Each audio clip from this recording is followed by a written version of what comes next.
Hi, I'm Dick. This video is to introduce the advanced usage of two aggregation functions, minx and maxx. It is also the episode 2.2 of stream 1 of this video series. Before we proceed, I would like to ask a question to our experienced Excel user. Are you too tied to Excel, limiting your problem-solving approach? You do not need to answer my question right now. Let's do some exercise, and then we come back to this question. We have a dataset composed of two worksheets. The first worksheet is the unit cost. In this worksheet, you may find that we have a 5 product A, B, C, D, E, and then we have a 6 range of quantity and its associated standard unit cost. All right, for the first range, for quantity larger than 1 but below 100, the standard unit cost is 10. For the second range, that means quantity more than or equal to 100 but less than 500, the standard unit cost is 9.5. And then the range 3, that means more than or equal to 500 pieces but less than 1,000. The standard unit cost is 8.8. Why? Whenever we start up a production line, there is fixed overhead. If we are going to produce less, the fixed overhead is allocated to small volume of quantity. When we produce more, then the fixed overhead is allocated to a larger amount of quantity. Then the average fixed overhead is lower. Okay? Seems logical. And then the second worksheet is the sales amount, the sales record. We have the product A, B, C, D, and then we have different quantity. And the price, currently, I assume that for the same product, their price is identical. Of course, I would say if we sell more for a single order, the price should be lower. But for this illustration, I just assume same price. Okay, we need to do the lookup of unit cost for the particular product at the certain amount of quantity. Now, let's do a simple one first. Now, product A, quantity 485. In here, 485. And then we can do the lookup.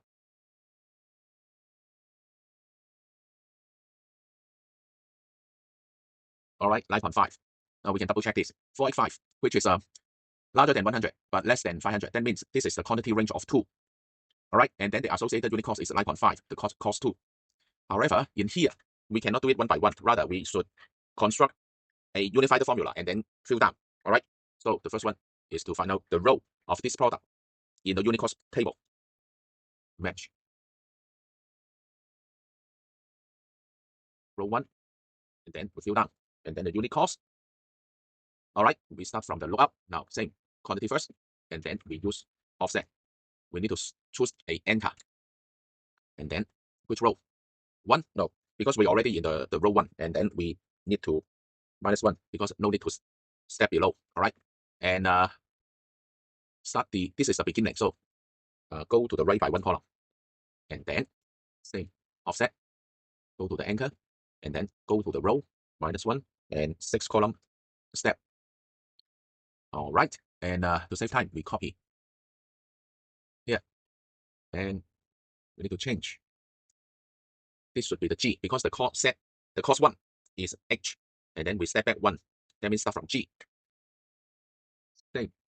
Okay, and then we better eliminate the sales exclamation mark to make the formula shorter. All right, 9.5, and then we fill down. Oops, what's wrong? Oh, here. We need to lock the anchor. All right, let's double check. Do a random check. Product C, 1185. Product C, 1185, which is larger than 800 but less than 1,800. That means the range 4 is cost 4, 10.5. Bingo. Okay, we do the rest of the parts. First of all, the total sales and total cost, profit percentage. Total sales, quantity times price. Total cost, quantity times unit cost. Profit, sales minus cost. Profit percentage, profit divided by sales. Okay, now it is done for the Excel reporting. Now we are going to do the Power BI report and see how we shift from the Excel formula to Power BI formula. And we can also see the advantage of using Power BI over Excel. All right, we go to the Power BI, and then we first import the data from Excel, hierarchical cost data. And we have 2 worksheets. The first one is sales. product quantity price, the second unit cost, and we have the first column product and 6 column of quantity range, and then 6 unit cost column. Okay, load.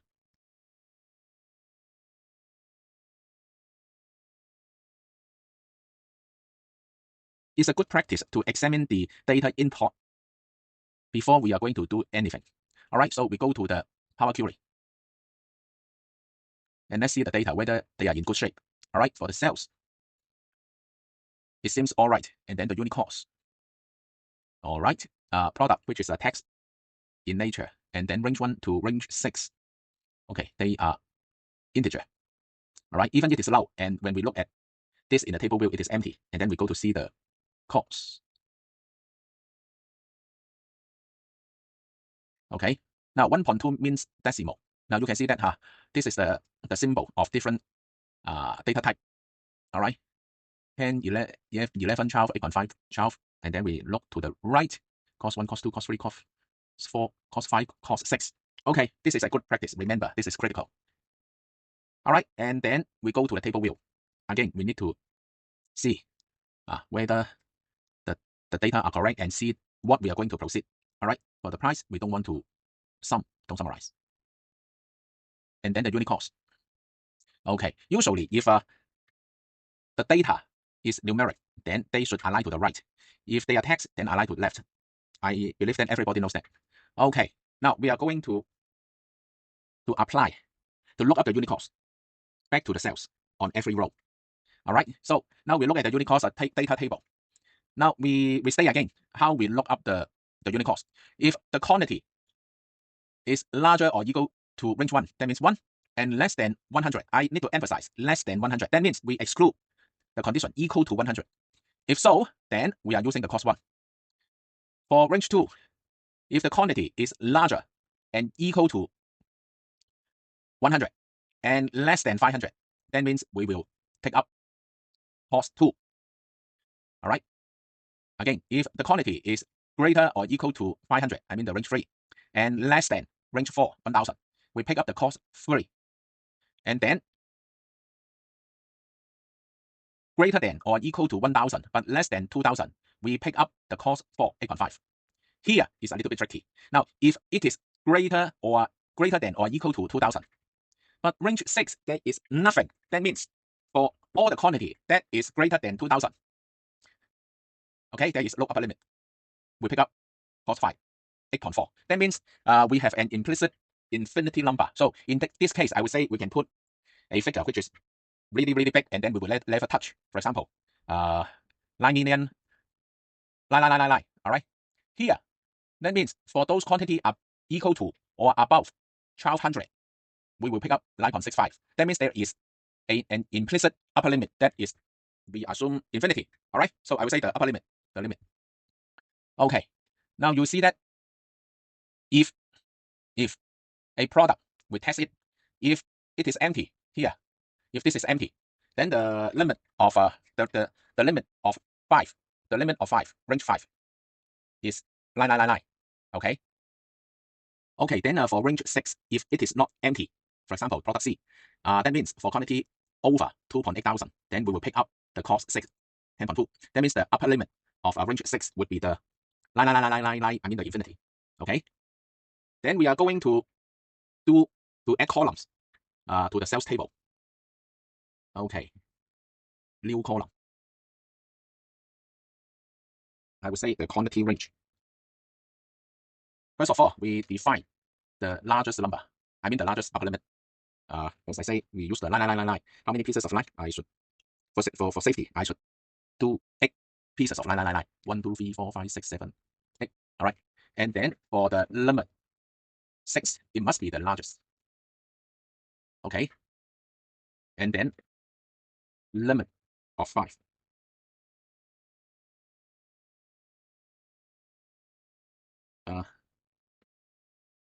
Look up the unit cost range 6. Okay, return. If temp is blank, then it is X largest. Otherwise, it is 10. That means the quantity of range 6. Okay. then copy it. Limit 4. Then this is 5. Limit 3. This is 4. Now it's easy. 6, 5, 4. All right. 2. And this is 3. This is 1. And then this is 2. All right.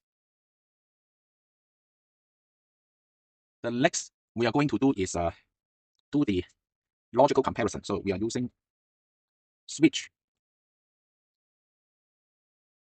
If the quantity is larger than or equal to range 1,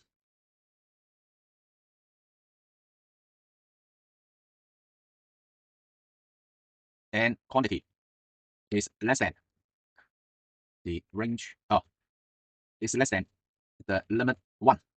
Okay, just double check that. Limit 1 is either the range 2 quantity or the largest if the range 2 is empty. Okay, nothing. So it's easy. If so, we would look up the quantity range. Yes, quantity range.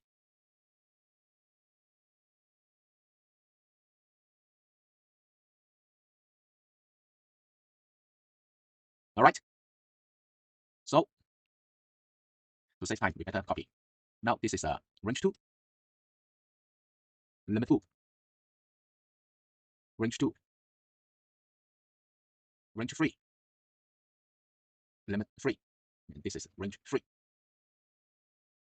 This is a range 4.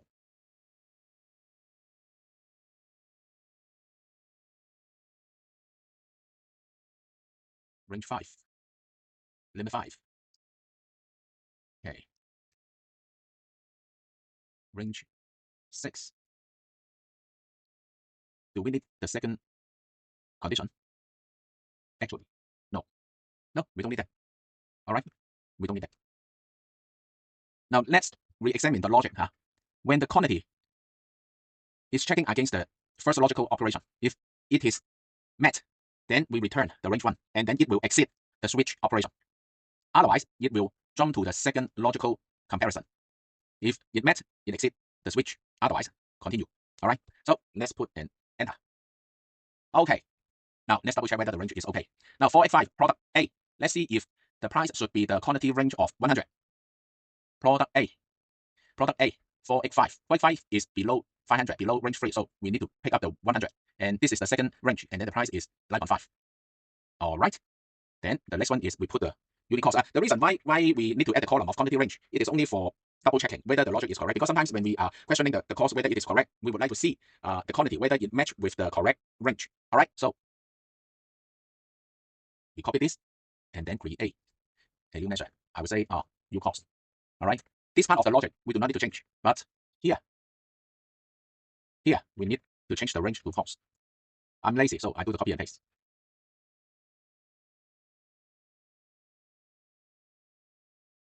And the last one,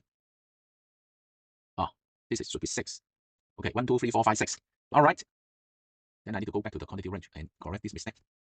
6.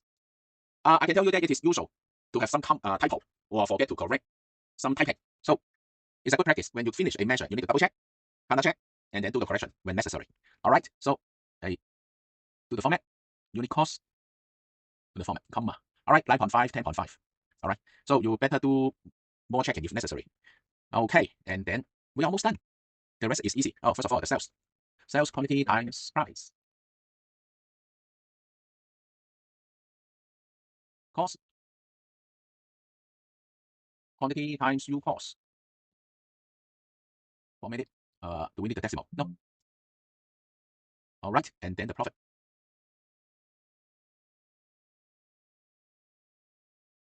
Minus cost. And then the profit is profit rate. Profit divided by sales. Okay, you better do the counter check of this profit percentage to the Excel. All right, I skip this to save time. I'm very confident this is correct. Let's revisit the unit cost data table structure. Now there are 13 columns and 5 rows. And this is Excel worksheet dataset. And I recall that when I am doing Excel worksheet, Excel model, usually I just take the raw data, maybe provided by IT, download from ERP, or the data source is maintained by somebody in other department, just like this. And usually, people from other department will just do on their own way. And then they create the price table, the cost table, which they think fit, just like this one. And then because I am very, very experienced in Excel, so I tell myself, whatever Excel file I have, I can make use of the formula or function to extract the data for my own use. And seldomly do I revise the file structure. So usually I just take in the file and then do quite complicated because I don't want to bother my coworkers unless it is so compelling that if they don't revise the structure, I cannot go ahead with my work. Well, every time I don't want to bother them, so I just take in their file. But in Power BI, we can change the file structure, the data table structure, so as to ease our works subsequently. And you know that in Excel, if we are going to change the table structure or the data set structure, is a little bit difficult. It takes time. Because Excel is a spreadsheet, it's not a database. But Power BI, I can tell you that it's a mixed. Its data set is taking the structure of database. So that's why I call this data table. On the other hand, it adopts the approach of Excel formula. There is no program command. It's something like Excel. We input the function. Of course, it's complicated function, multi-line function, because we have VAR. But in Excel, no. On the other hand, the interface, they provide us the visual in order to better present the data. Remember at the very beginning, the first video, I say, the reason why so many people give up Power BI because they don't know how to handle the data, or in other words, process the data in the way we can use. But in Excel, it's easy to process the data. Of course, it may not be effective and efficient enough, but at least there is a way. But in Power BI, if you are not well versed with the technique, you will be stuck in this area, and then you cannot make use of its visual to present your data. So that's why people think, sorry, I don't know what to do. I don't know what to process. So I give up. And then find quite a lot of reasons why Excel is superior than Power BI. Actually, data handling is the critical factor to successfully use Power BI. Okay, we stop here and take a break. And hope you like this video. Don't forget to click subscribe and the thumb icon. Happy PBI journey. See you soon.